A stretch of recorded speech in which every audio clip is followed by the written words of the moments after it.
आकाश में बादल चमकते हुए चमकीले रंगों के साथ चमक रहे थे, जैसे कि एक जीवंत सूर्यास्त जो आकाश से फैल रहा हो और आकाश के अधिकांश भाग को प्रकाशित कर रहा हो।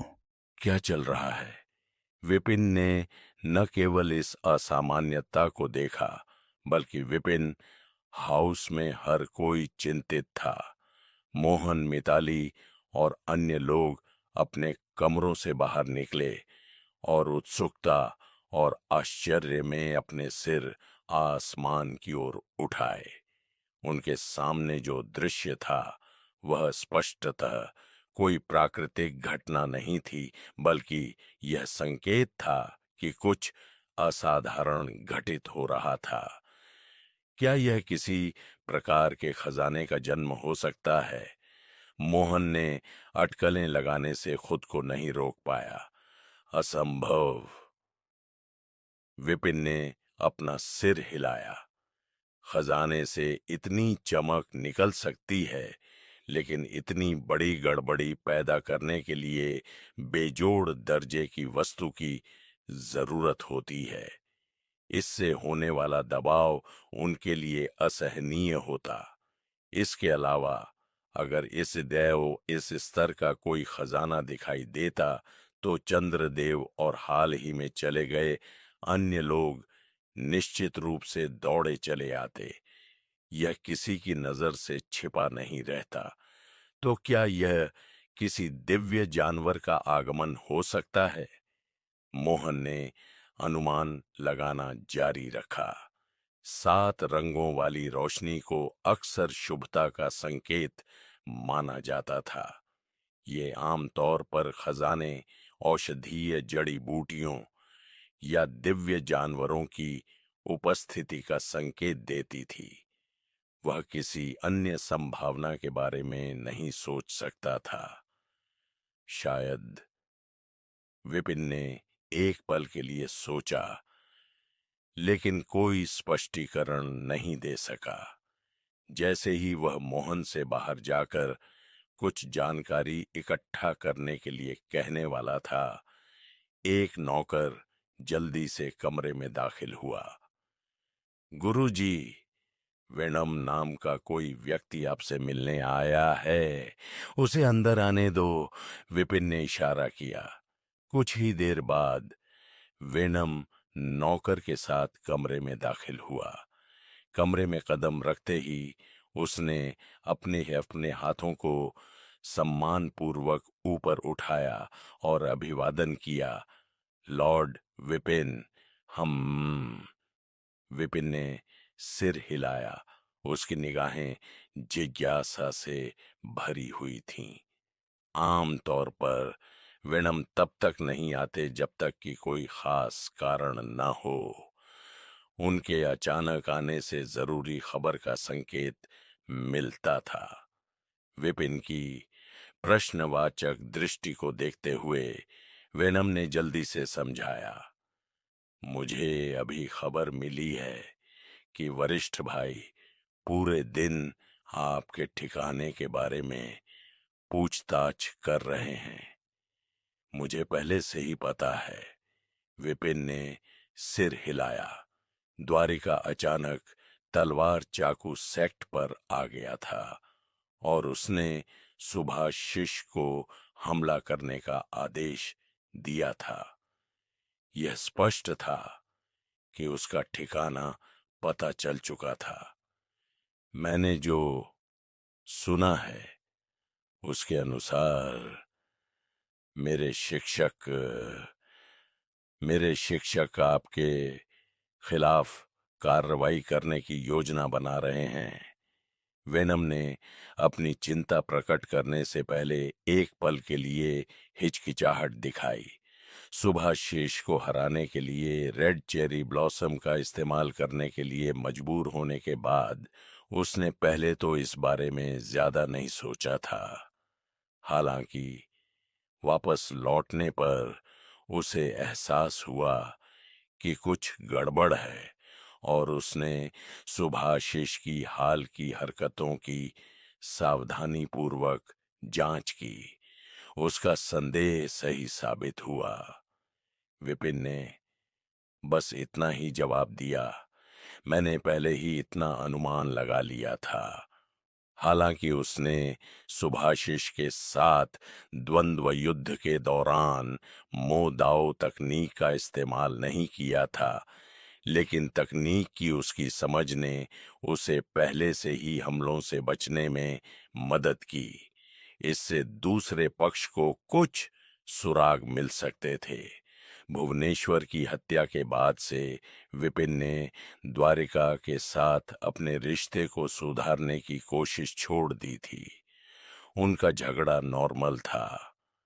तो अब हमें क्या करना चाहिए? वेनम के चेहरे पर चिंता की लकीरें उभर आईं।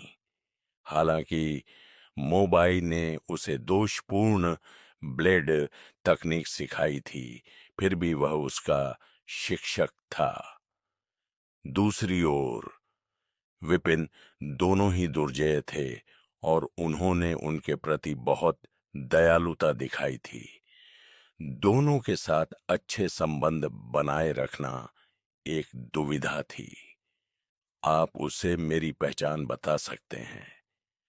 अगर वह होशियार है तो मैं आपके सम्मान के लिए इसे अनदेखा कर दूंगा। अगर नहीं तो मैं अघोर चाकू सेक्ट के सेक्ट मास्टर को बदलने में संकोच नहीं करूंगा। विपिन के हाथ उसकी पीठ के पीछे बंधे हुए थे। उसका स्वर शांत था। इस समय उसे अघोर चाकू सेक्ट मास्टर को हराने का भरोसा नहीं था। हालांकि कुछ समय बीतने पर, शायद 1 महीने या उससे ज्यादा, उनकी अगली मुठभेड़ का नतीजा निश्चित नहीं होगा। फिलहाल उसे बस समय चाहिए था। उसने द्वारिका को पहले इसलिए छोड़ दिया था ताकि वह उसे अपने मुखपत्र के रूप में इस्तेमाल कर सके। हाँ, वेनम इस साहसिक बयान से थोड़ा कांप उठा। क्या कुछ और है? विपिन ने पूछा। महत्वपूर्ण मुद्दे पर बात करने के बाद उनकी आवाज धीमी हो गई। नहीं, और कुछ नहीं। मैं अब विदा लेता हूं, वेनम ने हकलाते हुए कहा और जल्दी से चला गया। उसे जाते हुए देखकर विपिन ने मोहन की ओर रुख किया, जो पास ही खड़ा था। 3 काम। पहला, किसी को मो दाओ संप्रदाय की गतिविधियों पर नजर रखने के लिए कहें। अगर वे हमारे खिलाफ कोई शत्रुतापूर्ण कदम उठाते हैं तो मुझे तुरंत सूचित करें। दूसरा, पता लगाएं कि हम स्वर्ग की दिव्य ऊर्जा की बड़ी मात्रा कहां से खरीद सकते हैं। तीसरा, जांच करें कि आकाश में इस विसंगति का कारण क्या है। हाँ, मोहन ने अपनी मुट्ठियां बंद कीं और निर्देशों का पालन करने के लिए चला गया। हालांकि उसकी अपनी क्षमताओं के कारण मो दाओ संप्रदाय पर सीधे जासूसी करना असंभव था, लेकिन सही कीमत पर जानकारी आसानी से खरीदी जा सकती थी। यह कार्य विशेष रूप से चुनौतीपूर्ण नहीं था। 1 घंटे बाद मोहन वापस आया। उसके चेहरे पर तत्परता साफ झलक रही थी। यह क्या है? विपिन ने उसके असामान्य व्यवहार को देखा और भौहें सिकोड़ ली। मास्टर, मुझे आकाश में विसंगति के बारे में पता चला है। ऐसा लगता है कि यह मास्टर सेक से संबंधित है, मोहन ने बताया। विस्तार से समझाओ। विपिन की अभिव्यक्ति गंभीर हो गई।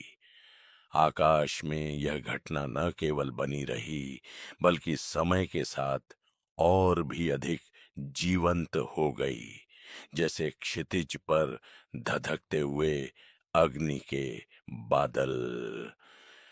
विपिन विपिन। इससे पहले कि मोहन कुछ बता पाती, बाहर से एक आवाज आई। एक महिला दिखाई दी जो एक नौकर का पीछा कर रही थी, जो उसे रोकने में असमर्थ लग रहा था। युवा स्वामी, नौकर ने समझाना शुरू किया, लेकिन उसे तुरंत नजरअंदाज कर दिया गया। पता सुनकर विपिन ने महिला की ओर देखा। उसकी तेजस्वी आंखों में उलझन की झलक थी। क्या आप विपिन हैं? हमें छोड़ दो। विपिन ने नौकर को दूर भगाया। उसने उस महिला की ओर देखा जो अंदर घुस आई थी और हल्के से मुस्कुराया। मिस लावण्या को बिना बताए यहाँ क्यों लाया गया? वह आगंतुक कोई और नहीं बल्कि हानिवान शहर के भूमिगत बाजार का पर्यवेक्षक लावण्या था। तो ये वास्तव में आप हैं। मुझे उम्मीद नहीं थी कि आप इतने सुंदर और मेरी कल्पना से कम उम्र के होंगे, लावण्या ने उत्साह से कहा।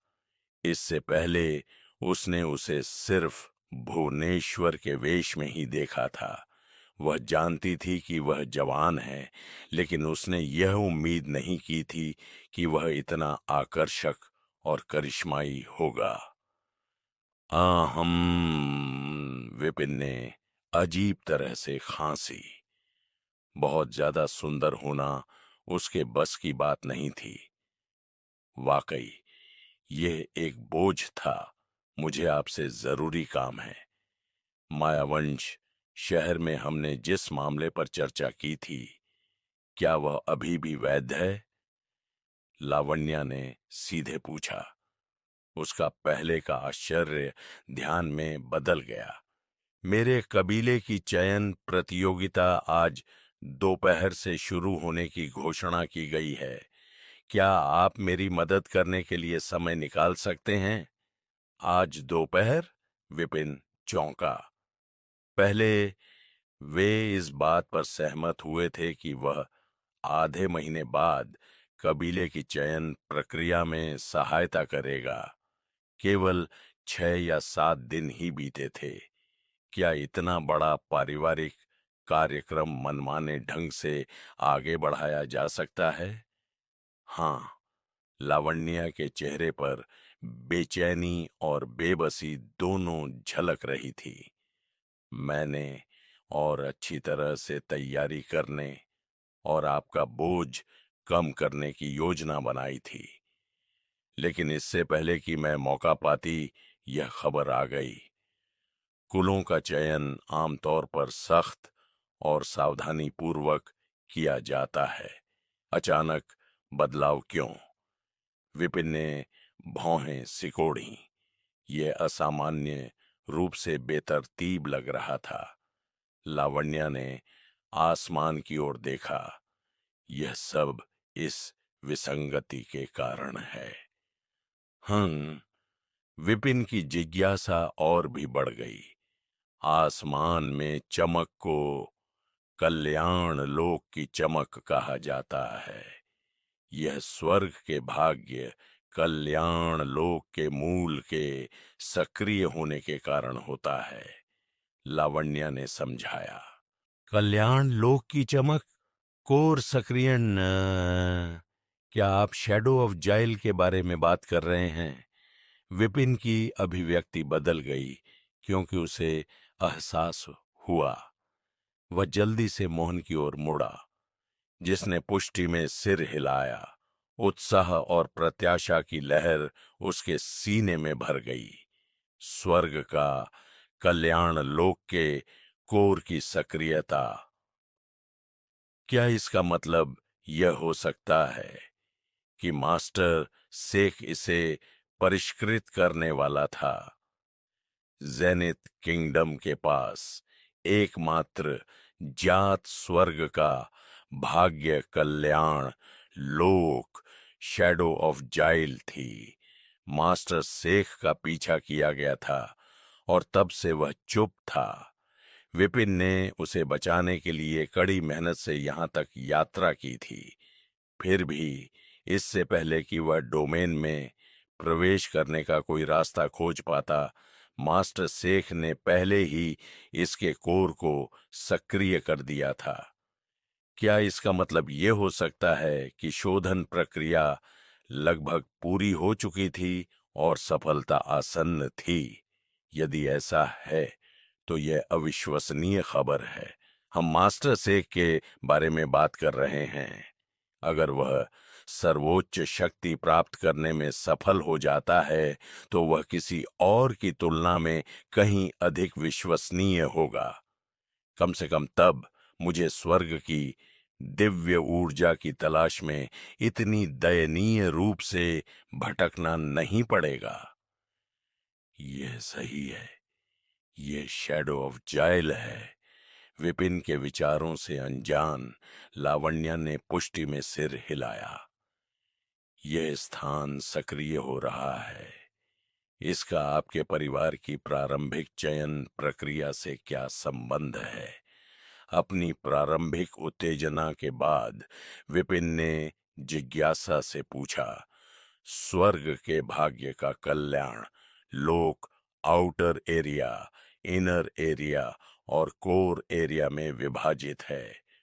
कोर के सक्रिय होने का मतलब है कि कोई व्यक्ति पहले से ही बाहरी और आंतरिक क्षेत्रों को तोड़ चुका है। एक बार कोर का उल्लंघन हो जाने के बाद डोमेन को परिष्कृत किया जा सकता है, जिससे इसके उत्तराधिकारी को अद्वितीय शक्ति मिल सकती है। लावण्या ने बताया, शैडो ऑफ जाइल सभी दिव्य क्षेत्रों में 21वें स्थान पर है, जो इसकी प्रतिष्ठा और ताकत का प्रमाण है। अगर कोई इसे परिष्कृत कर सकता है तो इसके लाभ कल्पना से परे हैं। इसलिए जब कल्याण लोक की चमक प्रकट हुई तो इसने जेनिथ किंगडम के सभी प्रमुख परिवारों की योजनाओं को बाधित कर दिया। आखिरकार उनकी गणना के अनुसार उस अराजक भाग्य व्यवसायी को इसके अंदर नष्ट होना चाहिए था। ऐसा कोई तरीका नहीं है जिससे उन्हें इस तरह के परिणाम की उम्मीद हो। विपिन ने सिर हिलाया। जब मास्टर शेख को शैडो ऑफ जाइल में खदेड़ा गया तो वह अभी अभी ओरिजिन दुनिया में आया था और विपिन की तरह ही साधना के शुरुआती चरणों में था। ऐसे स्तर पर ऐसे खतरनाक स्थान पर धकेल दिया जाना निश्चित मृत्युदंड जैसा लग रहा था। यह आश्चर्य की बात नहीं थी कि किसी ने भी उसके लिए कोई उम्मीद नहीं दिखाई। फिर भी तमाम बाधाओं के बावजूद उन्होंने सबको गलत साबित कर दिया। उन्होंने न केवल बाहरी और आंतरिक क्षेत्रों को तोड़ा, बल्कि उन्होंने कोर को भी सक्रिय कर दिया। लावण्या ने आगे कहा, स्वर्ग के भाग्य कल्याण लोक में एक सक्रिय कोर एक शाहबलूत की तरह है जिसका छिलका हटा दिया गया है। इसकी नुकीली सुरक्षा चली गई है, जिससे खजाना उजागर हो गया है। मेरा वशिष्ठ परिवार इस अवसर को खोना नहीं चाहता है, इसलिए हम भी प्रवेश के लिए होड़ कर रहे हैं। लेकिन यह निर्धारित करना कि कौन प्रवेश करेगा और किसकी बात सुननी है, एक महत्वपूर्ण मुद्दा बन गया है। यही कारण है कि चयन प्रक्रिया को आगे बढ़ाया गया है। एक और ये एक उपयुक्त उत्तराधिकारी खोजने के लिए है और दूसरी ओर यह अधिक प्रतिभाओं की भर्ती करने और अधिक लाभ सुरक्षित करने के लिए है। विपिन को एहसास हुआ, हालांकि उसे थोड़ी बेचैनी भी महसूस हुई। कोर एक्टिवेशन से लेकर वास्तविक विरासत तक कितना समय लगता है।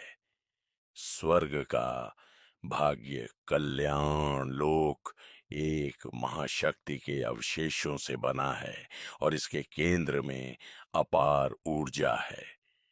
एक बार सक्रिय होने पर एक शक्तिशाली इच्छा प्रकट होती है जो आसमान में एक प्रभा मंडल बनाती है। इस अवधि के दौरान इसके करीब पहुंचना असंभव है और यह घटना लगभग 3 दिनों तक चलती है। इसलिए कोई भी व्यक्ति 3 दिनों के बाद ही केंद्र तक पहुंचने और इसके लाभों का दावा करने का प्रयास कर सकता है। इससे पहले जल्दबाजी करना खतरनाक होगा और इस क्षेत्र को पूरी तरह से परिष्कृत करने में आधे महीने से लेकर 1 महीने तक का समय लगेगा। लावण्या ने विस्तार से बताया। विपिन ने राहत की सांस ली, लेकिन अपनी आंखों में चिंता छिपा नहीं सका। उन्हें चिंता थी कि मास्टर शेख ने शायद पहले ही स्वर्ग के भाग्य कल्याण लोक को परिष्कृत कर लिया होगा, लेकिन ऐसा लगता था कि वह अभी तक सफल नहीं हुआ था। शक्तिशाली व्यक्तियों और गुटों के आने से चीजें और अधिक जटिल हो जाएंगी। विपिन, क्या तुम मेरी मदद कर सकते हो? अगर मैं सफल हो जाता हूं और अपने परिवार की विरासत प्राप्त करता हूं, तो तुम्हें भी बहुत फायदा होगा। फू परिवार तुम्हारा समर्थक बन जाएगा, जो तुम्हें ईश्वरीय क्षेत्र में प्रवेश करने और अवसरों का लाभ उठाने में मदद करेगा। लावण्या ने उसकी ओर उम्मीद भरी नजरों से देखा। ठीक है, विपिन हिचकिचाया। उसे स्वर्ग की दिव्य ऊर्जा की सख्त जरूरत थी। अगर फू परिवार उसका साथ दे सके तो स्टार रिवर दायरे में प्रवेश करना बहुत आसान हो जाएगा। कल्याण लोक में प्रवेश करने के बाद उनके समर्थन से वह मास्टर शेख की भी सहायता कर सकता था। एक पत्थर से 2 पक्षियों को मारना। क्या तुम्हें यकीन है कि मैं तुम्हारी मदद कर सकता हूं? थोड़ी देर रुकने के बाद विपिन ने फिर पूछा। लावण्या के चेहरे पर उलझन भरी अभिव्यक्ति उभरी। ईमानदारी से कहूं तो मुझे पूरी तरह से यकीन नहीं है। मुझे अपने परिवार के पास लौटने के बाद ही एहसास हुआ कि उन्होंने इतने सारे प्रतिभाशाली लोगों को आमंत्रित किया है। स्टार रिवर पोटेंशियल लिस्ट के शीर्ष 3 लोग यहाँ हैं। उनमें से प्रत्येक असाधारण रूप से प्रतिभाशाली और असाधारण है। स्टार रिवर पोटेंशियल सूची में शीर्ष 3 कौन हैं? विपिन ने पलकें झपकाईं। बिल्कुल। लावण्या की नजर गंभीर हो गई। खासकर पहले स्थान पर रहने वाले अजात शत्रु। उसकी क्षमता असीम है और वह पहले ही स्टार रिवर दायरे में प्रवेश कर चुका है। उसकी प्रतिभा बेजोड़ है। अगर आपको लगता है कि यह बहुत मुश्किल है, तो हम अपना पिछला समझौता छोड़ सकते हैं और मैं आपको परेशान करना बंद कर दूंगा। लेकिन अगर आपको लगता है कि आप इसे संभाल सकते हैं, तो मेरे पिछले वादे अभी भी कायम हैं। मैं यह करूंगा। विपिन ने सिर हिलाया। मायावंश में उनकी चर्चा के दौरान उसने भुगतान के रूप में 5000 डेस्टिनी डिस्क की पेशकश की थी। यह स्वर्ग की दिव्य ऊर्जा के 50 मिलियन स्ट्रैंड के बराबर था।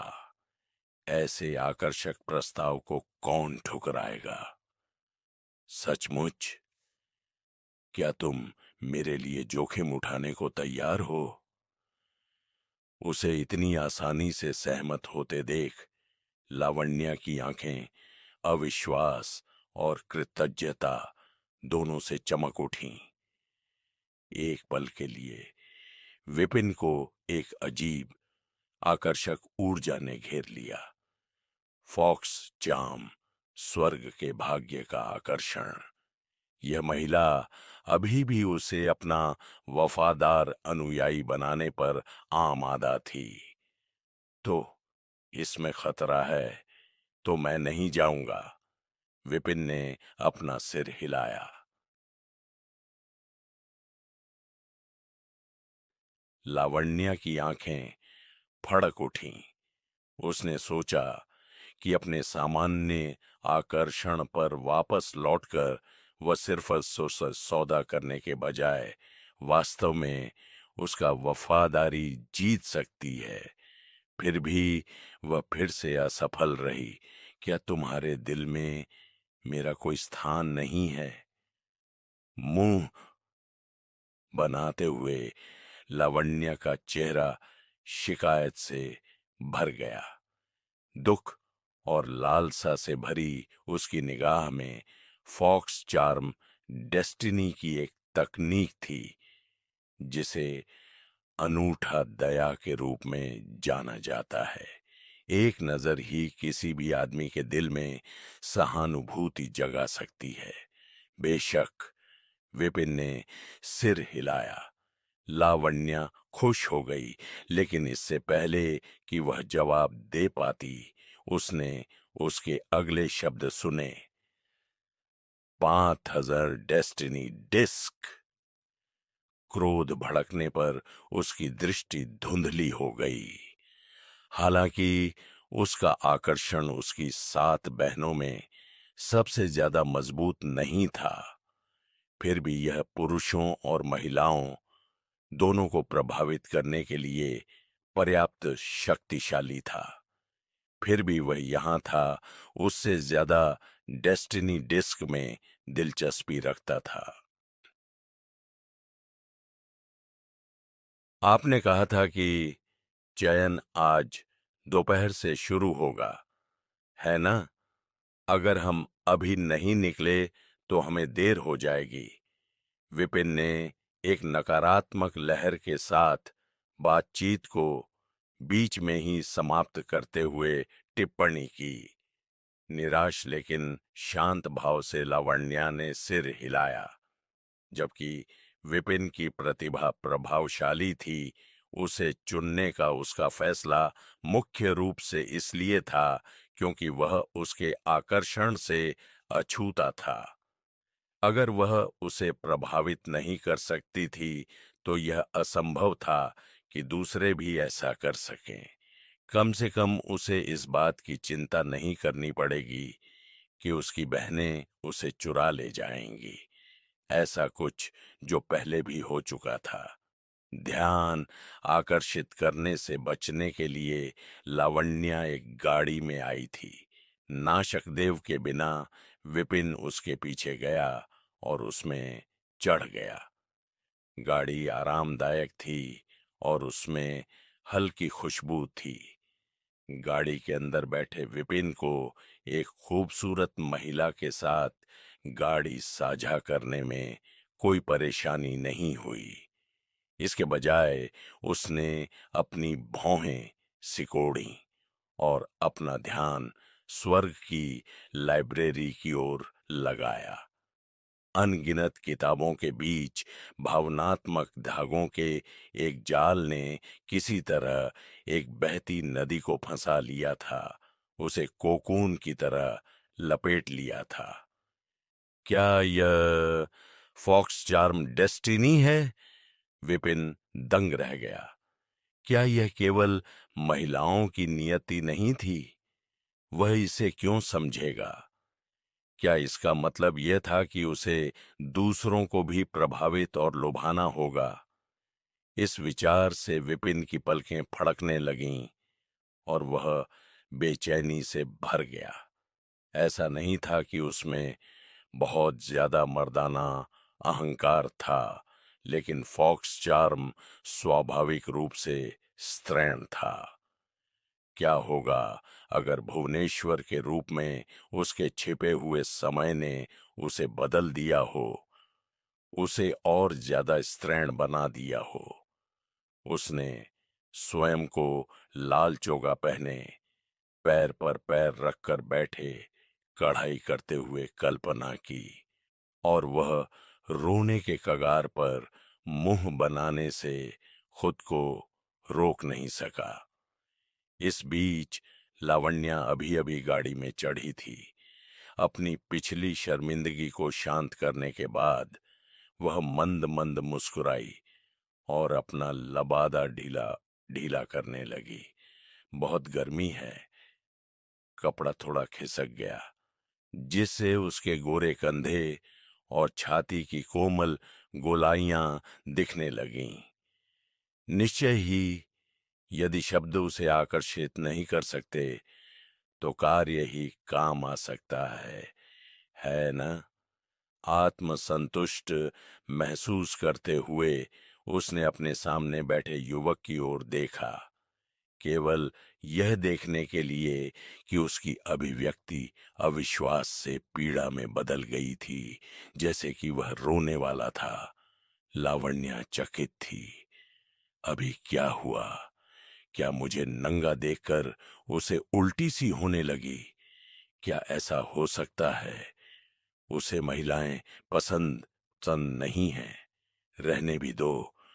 कुछ समय तक अध्ययन करने के बाद विपिन को एहसास हुआ कि जब तक तकनीक को उच्च स्तर तक विकसित नहीं किया जाता, तब तक इसका अधिक प्रभाव नहीं होगा। यह अधिक से अधिक एक अतिरिक्त क्षमता जोड़ देगा। यह तय होने के बाद उसकी चेतना वापस लौटी और उसने लावण्या की ओर देखते हुए सीधे पूछा, तो आपने जिस मूल्यांकन का उल्लेख किया है वह वास्तव में क्या है? मुझे क्या करना होगा?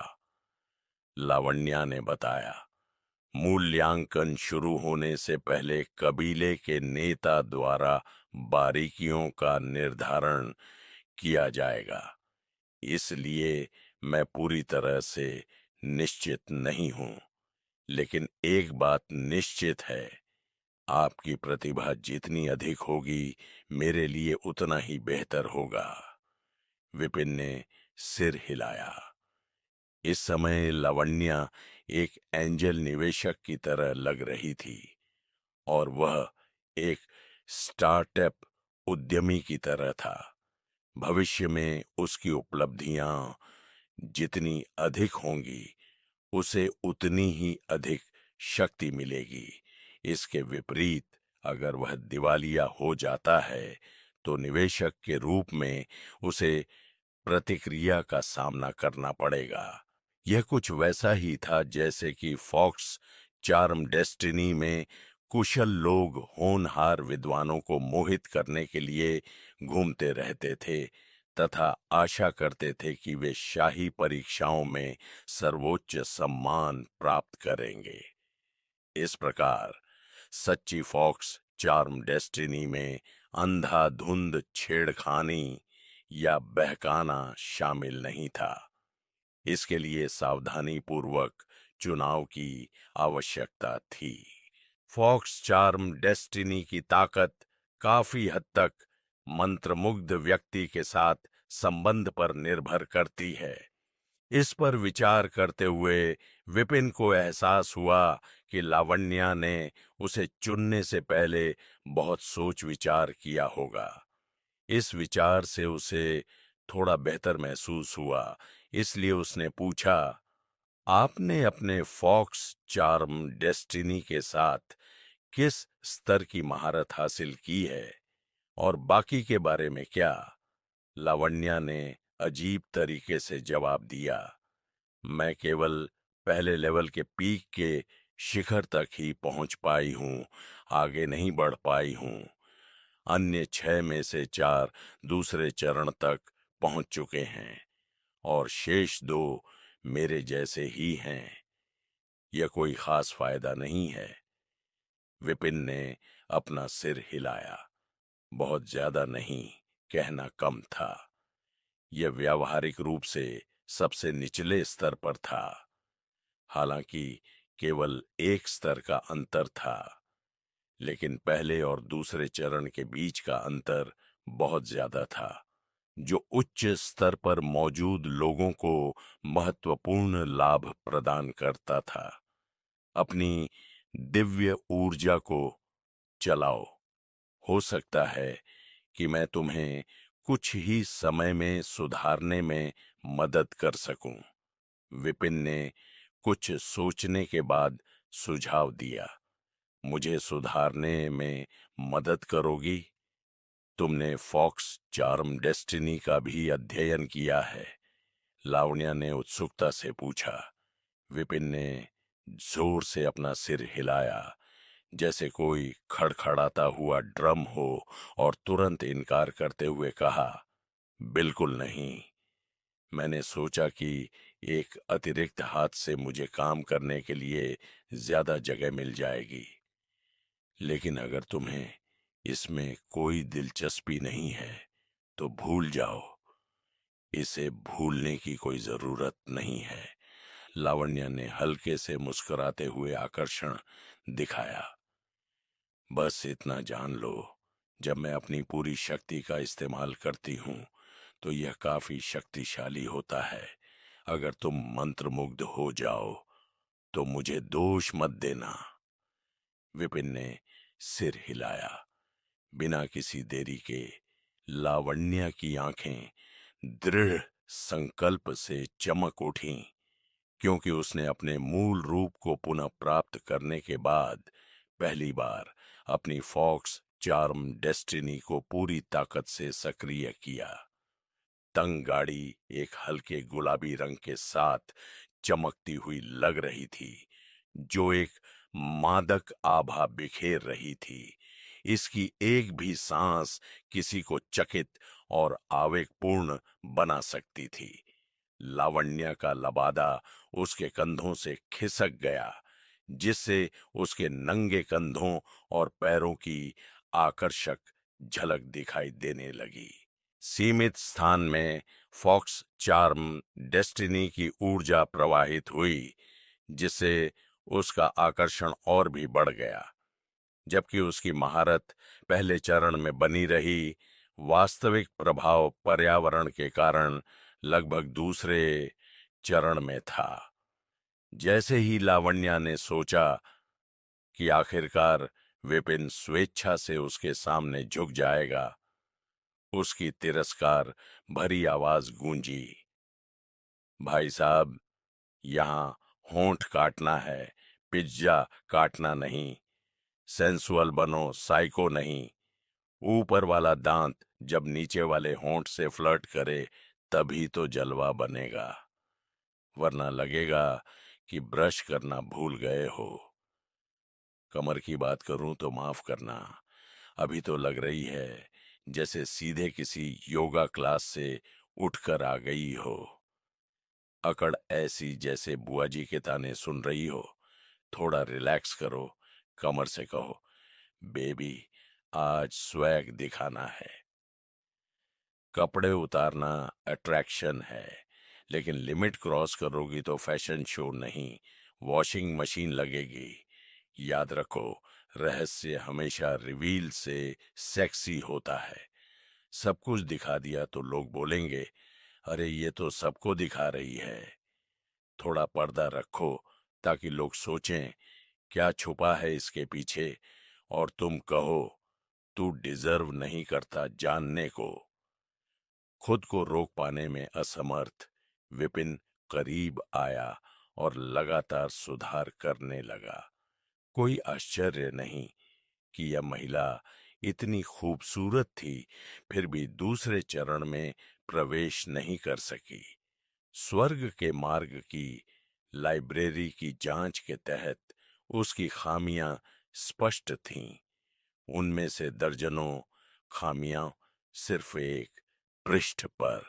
मैं पहले तो लावण्या को लगा कि विपिन बकवास कर रहा है, लेकिन जैसे जैसे वह बोलता गया उसका शरीर बेकाबू होकर कांपने लगा। यह बकवास नहीं था, यह बहुत सटीक था। उनके हर सुझाव ने उनकी पिछली गलतियों को पूरी तरह से संबोधित किया। हालांकि वह अपनी हरकतें नहीं देख पा रही थी, लेकिन वह स्पष्ट रूप से महसूस कर सकती थी कि उनके सुधारों के बाद दिव्य ऊर्जा का उसका अवशोषण कैसे तेज हो गया था। उसकी शक्ति भी अधिक सुचारू रूप से प्रवाहित हुई। वह फॉक्स चार्म डेस्टिनी को समझ सकता है। उसकी आंखें अविश्वास से फैल गईं। कहा जाता है कि यह तकनीक सिर्फ महिलाओं के लिए है। भला कोई पुरुष इसमें कैसे महारत हासिल कर सकता है? फिर भी वह यहां था, उसकी हर हरकत की आश्चर्यजनक सटीकता के साथ आलोचना कर रहा था। क्या ये हो सकता है? एक अजीब विचार उसके मन में आया, जिससे उसके दिल में सिहरन दौड़ गई। उसने ऐसे पुरुषों के बारे में सुना था जो पुरुष दिखते थे लेकिन महिलाओं की ओर आकर्षित नहीं होते थे, बल्कि अपने लिंग को प्राथमिकता देते थे। ऐसे व्यक्ति अपनी अजीबोगरीब पसंद के लिए जाने जाते थे, जैसे कि लॉन्ग यांग और आस्तीन काटने की कहानियां।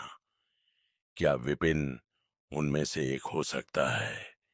अन्यथा वह उसके आकर्षण से कैसे अप्रभावित रह सकता था, और यहां तक कि उससे विमुख भी दिख सकता था। पुरुषों को कैसे आकर्षित किया जाए, इस बारे में उसकी अद्भुत अंतर्दृष्टि का तो जिक्र ही न करें। अफसोस की बात है, यह महसूस करते हुए लावण्या ने असहायता से अपना सिर हिलाया। उसने शुरू में सोचा था कि अगर विपिन की प्रतिभा आशाजनक साबित हुई तो वह उसे आकर्षित करने के लिए हर संभव कोशिश करेगी, भले ही इसके लिए उसे खुद को बलिदान करना पड़े। लेकिन अब ऐसा लग रहा था कि उसे उसकी बहन बनकर ही संतोष करना पड़ेगा। उसके विचारों से अनभिज्ञ विपिन ने उसकी सारी कमियां गिनाना समाप्त कर दिया, और यह देखकर कि उसकी कुछ हरकतें अभी भी अकड़न भरी थीं, उसके पास खुद को प्रदर्शित करने के अलावा कोई विकल्प नहीं था। शुक्र है कि फॉक्स चार्म डेस्टिनी के बारे में उनकी समझ इतनी व्यापक थी कि वे उसे प्रभावी ढंग से मार्गदर्शन दे सके। बस इतना ही काफी है। बस कुछ समय तक अपनी दिव्य ऊर्जा को चलाते रहो और तुम जल्द ही सफलता प्राप्त कर लोगे। आगे के समायोजन के बाद विपिन ने देखा कि लावण्या दिव्य ऊर्जा को अधिक प्रभावी ढंग से अवशोषित कर रही थी और उसकी ताकत लगातार बढ़ रही थी। राहत महसूस करते हुए वह पीछे हट गया। उसकी मदद करना अंततः उसके अपने लाभ के लिए था। अगर वह भाग्य को ठीक से प्राप्त कर सकती थी तो उसे 5,000 भाग्य डिस्क प्राप्त होंगे। यह एक पारस्परिक रूप से लाभकारी व्यवस्था थी। अन्यथा पर्याप्त आकर्षण के बिना वह भाग्य को प्राप्त नहीं कर सकती थी, और 3 दिनों के भीतर दिव्य ऊर्जा के 10 मिलियन स्ट्रैंड प्राप्त करने का उसका अपना लक्ष्य प्राप्त करना लगभग असंभव होगा। उसकी तेजी से हो रही प्रगति को देखकर विपिन ने संतोष में सिर हिलाया। जैसे ही वह स्वर्ग की लाइब्रेरी में और अधिक खामियों को ठीक करने के लिए जांच करने वाला था, उसने अपने शरीर में अचानक झटका महसूस किया। एक पल में दिव्य ऊर्जा की अनगिनत किस्में शून्य से बाहर निकलकर स्वर्ग की लाइब्रेरी में भर गईं। साथ ही अंदर संग्रहित पुस्तकें ज्ञान से भर गईं। फॉक्स चार्म डेस्टिनी में विलीन हो गईं, जो स्वर्ग के करुणा द्वारा आच्छादित थी। भाग्य की ऊर्जा ने बेतहाशा वृद्धि की, सभी पिछली कमियों को सुधारा और यहाँ तक कि इसकी प्रभावशीलता को भी कई गुना बढ़ा दिया। कुछ ही क्षणों में इसकी शक्ति दोगुनी हो गई, जिससे वह एक अनूठा आकर्षण बिखेरने लगा। लेकिन लावण्या के आकर्षण के विपरीत उनका आकर्षण इतना गहरा था कि एक ही नजर में लोग अंदर से बाहर तक मोहित हो जाते थे। विपिन पूरी तरह से हैरान होकर वहीं जम गया। वह लावण्या को सफलता प्राप्त करने के लिए प्रशिक्षण दे रहा था, तो वह पहले कैसे सफल हुआ? विपिन की आंखों के सामने सब कुछ काला हो गया और उसने लगभग मुंह से खून थूक दिया। यह क्या है? वह वास्तव में इस चीज को विकसित नहीं करना चाहता था। यह बहुत नरम था, लेकिन फिर भी वह चुपचाप टूट गया। उसके दिल में एक तेज दर्द था। वह सोच रहा था कि इसे कैसे छिपाया जाए जब उसने लावण्या की तरफ से पूजा भरी नजर देखी। उसकी आंखें लगभग लगभग चमक रही थीं। विपिन, तुमने यह कैसे किया? स्वयं फॉक्स चार्म डेस्टिनी की साधना करने के कारण उसने स्वाभाविक रूप से उसके शरीर के भीतर की शक्ति को महसूस किया और जानती थी कि उसकी वर्तमान साधना उसकी अपनी साधना से कहीं अधिक थी। विपिन ने अपना माथा रगड़ा। वह समझाना चाहता था, लेकिन समझ नहीं पा रहा था कि कैसे कहे। वह सिर्फ अपनी भौं उठाकर कह सका, क्या तुम्हें याद है कि मैंने क्या सवाल पूछे थे? जल्दी करो और उन्हें ठीक करो। ठीक है, लावण्या ने धीरे से जवाब दिया। उसका चेहरा कोमलता से भरा हुआ था। फिर उसने अपना पोजीशन ठीक करना जारी रखा। हालांकि प्रभाव कम लग रहा था। कुछ प्रगति के बावजूद यह बहुत स्पष्ट नहीं था। क्या चालें सही हैं? क्या सभी खामियां ठीक कर ली गई हैं? वह दूसरे चरण तक क्यों नहीं पहुंच पाई है? थोड़ी देर तक अपनी गतिविधियों को समायोजित करने के बाद यह देखकर कि लड़की लगभग सही थी, लेकिन अभी भी बिना किसी प्रगति के पहले चरण के शिखर पर मंडरा रही थी, विपिन इसे समझ नहीं सका। क्या ऐसा हो सकता है कि उसकी प्रतिभा इतनी कमजोर है? इस मार्गदर्शन के बाद भी वह आगे नहीं बढ़ पा रही है। क्या अब भी तुम्हारे अंदर आगे बढ़ने की कोई इच्छा है? खुद को रोक न पाने के कारण उसने पूछा। बिल्कुल नहीं। क्या मैंने कुछ गलत किया? कृपया मुझे सावधानी से मार्गदर्शन करें, मैं इसे ठीक कर दूंगा। लावण्या की नजर पानी की तरह कोमल थी। उसे इस तरह देखकर विपिन को एक अशुभ पूर्वाभास हुआ। उसने संकोच से पूछा, अगर तुम्हें विरासत नहीं मिलती तो क्या तुम मुझे 5,000 भाग्य डिस्क दे सकती हो? चिंता मत करो, जब तक तुम चाहो, भले ही मुझे इसे चुराना पड़े, मैं इसे चुराने में तुम्हारी मदद करूंगी। लावण्या ने दृढ़ता से कहा। मैं मैं पहले से ही शादीशुदा हूं, विपिन ने आगे कहा। इससे कोई फर्क नहीं पड़ता। आप शादीशुदा हैं या नहीं, यह महत्वपूर्ण नहीं है। जब तक मैं आपके पीछे चल सकती हूं, आपके आदेश सुन सकती हूं और आपसे बात कर सकती हूं, मेरे लिए यही काफी है, लावण्या ने जल्दी से कहा, पूरी तरह से एक समर्पित प्रशंसक की भूमिका निभाते हुए। विपिन चुप हो गया। बढ़िया, ऐसा लग रहा था कि उसने गलती से इस औरत को मोहित कर लिया था। इसमें कोई आश्चर्य नहीं कि वह आसानी से दूसरे चरण में पहुंच गया, जबकि वह नहीं पहुंच सकी।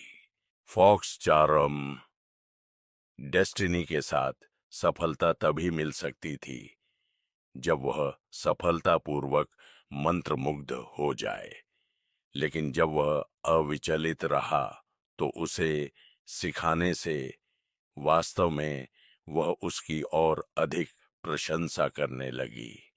थोड़ी देर बाद परिणाम उसकी आंखों के सामने आ गया। यहां क्या हो रहा है, इसे भूल जाओ, किसी और को मंत्रमुग्ध करो, अब मुझ पर इसका इस्तेमाल मत करना। उसके कपड़े ठीक करने में उसकी मदद करने के बाद विपिन ने अपना माथा रगड़ा। गाड़ी लगभग आधे घंटे तक आगे चलती रही और एक विशाल हवेली के सामने रुकी। इस समय एक और गाड़ी भी गेट के सामने आकर रुकी थी। 4 घोड़े गाड़ी को खींच रहे थे, आलीशान ढंग से सजी हुई। साफ तौर पर यह कोई साधारण गाड़ी नहीं थी। तीसरी मिस, हम आ गए हैं। कोचवान शीघ्रता से गाड़ी से उतरा और सम्मानपूर्वक देखते हुए घोड़ों को आगे बढ़ाया। हम गाड़ी के अंदर से एक धीमी सी आवाज आई, मैं उतरना चाहती हूं। ठीक है, एक पुरुष की आवाज सुनाई दी और गाड़ी का पर्दा उठा दिया गया। 20 साल का एक युवक गाड़ी से उतरा, नीचे कूदा और जमीन पर घुटनों के बल बैठ गया। उन्होंने स्वेच्छा से गाड़ी के लिए स्टूल का काम भी किया था। अगर विपिन ने उसे देखा होता तो वह तुरंत उसे बुलेल शाह के रूप में पहचान लेता, जो स्टार रिवर पोटेंशियल रैंकिंग में दूसरे स्थान पर था, जिसने पहले अजात शत्रु के साथ प्रतिस्पर्धा की थी। इस समय बुलेल शाह की आभा बढ़ गई और वह भी आगे बढ़ गया और स्टार रिवर दायरे तक पहुंच गया। एक अत्यंत सुंदर आकृति और चेहरे वाली लड़की धीरे धीरे बाहर आई, उसकी पीठ पर पैर रखती हुई और जमीन पर आ पड़ी। बुलेल शाह जल्दी से उठ खड़ी हुई और चापलूसी भरे भाव से उसका समर्थन किया। रश्मिका, रश्मिका नाम की लड़की ने सिर हिलाया। क्या दूसरी बहन भी लौट आई है? गाड़ी का पर्दा खुला और लावण्या बाहर निकली। वह गाड़ी के सामने 2 कदम चली और जमीन पर घुटनों के बल बैठ गई। जल्दी से उतरो। रश्मिका, बुलेल शाह, न केवल वे दोनों भ्रमित थे, बल्कि विपिन भी स्तब्ध था। उसका चेहरा लाल हो रहा था। जल्दी करो और उठो। हाँ। लावण्या अनिच्छा से खड़ी हो गई और विपिन अजीब तरह से गाड़ी से नीचे कूद गया। अप्रत्याशित रूप से मंत्रमुग्ध होने के बाद उसने अपना सारा आत्मसम्मान खो दिया था। निश्चय ही एक समर्पित प्रशंसक के पास कोई अधिकार नहीं होता, उसके विचारों से अनजान, लावण्या उसके पास आई और उसे उठने में मदद की। वे दोनों हवेली के मुख्य द्वार की ओर चल दिए। दूसरी बहन। इस समय रश्मिका वहां चली आई। तीसरी बहन। लावण्या रुकी और मुस्कुराते हुए विपिन की ओर मुड़ी और बताया, यह मेरी तीसरी बहन रश्मिका है। विपिन ने देखा और उसकी सुंदरता देखकर वह भी दंग रह गया। कोई आश्चर्य नहीं कि बुलेल शाह स्वेच्छा से उसके पैरों पर गिर पड़ा। दूसरी बहन, क्या यह वही प्रतिभाशाली व्यक्ति है जिसे आप लेकर आई थीं? यह प्रभावशाली नहीं लगता, बूढ़ा है, कम संस्कार वाला है और अच्छी तरह से सुनता भी नहीं है। रश्मिका ने विपिन पर तिरस्कार भरी नजर डाली। आपका क्या मतलब है? लावण्या ने भौहें सिकोड़ी। रश्मिका ने अपना सिर उठाया और अपनी सुंदर हंस जैसी गर्दन को उजागर करते हुए कहा, कुछ नहीं, बस तथ्य बता रही हूं। यह बुलेल शाह, जो स्टार रिवर पोटेंशियल रैंकिंग में दूसरे स्थान पर था, कि साधना अथाह है, वह हमारा हकदार है, न कि यह बूढ़ा आदमी जिसे तुम लेकर आए हो। बूढ़े आदमी? तुम किसे बूढ़ा आदमी कह रहे हो? विपिन शक्तिशाली है और उसके पास अद्वितीय प्रतिभा है। तुम चाहे कितने भी युवा हो, बस एक सुंदर चेहरा हो, अच्छे दिखने वाले, लेकिन बेकार। लावण्या भड़क उठी। आप मेरी प्रशंसा कर सकते हैं, लेकिन आप ये नहीं कह सकते कि मेरी मूर्ति बेकार है। तुम बेकार हो, तुम्हारा पूरा परिवार बेकार है। लावण्या ने दांत पीसते हुए कहा। आप? रश्मिका इतनी गुस्से में थी कि वह भारी सांस ले रही थी।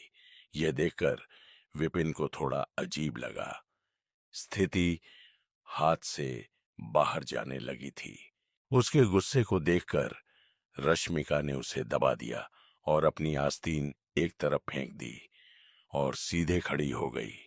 मैं आपसे बहस नहीं करूंगी, क्योंकि आपने कहा है कि विपिन बहुत प्रभावशाली है। मुझे आश्चर्य है कि क्या वह बुलेल शाह के साथ युद्ध में प्रतिस्पर्धा करने की हिम्मत करता है। हम कैसे प्रतिस्पर्धा करेंगे? लावण्या ने पूछा। बेशक, यह एक मार्शल प्रतियोगिता है। जिसके पास ज्यादा ताकत होगी वही प्रतिभाशाली होगा। हारने वाला यहां घुटने टेककर माफी मांगेगा। रश्मिका ने ठंडी सांस ली। घुटने टेककर माफी मांगे? लावण्या ने अपना सिर हिलाया। नहीं, यह स्वीकार्य नहीं है। हिम्मत मत करो, रश्मिका ने व्यंग्य किया। अगर तुम डरे नहीं हो तो स्वीकार करो। स्वीकार करो कि यह विपिन बस एक बर्बादी है। ऐसा नहीं है कि हम में हिम्मत नहीं है, लेकिन अगर हम हार गए तो मैं घुटने टेककर माफी मांगूंगी। विपिन को इसकी जरूरत नहीं है, लावण्या ने कहा। रश्मिका और बुलेल शाह हैरान थे।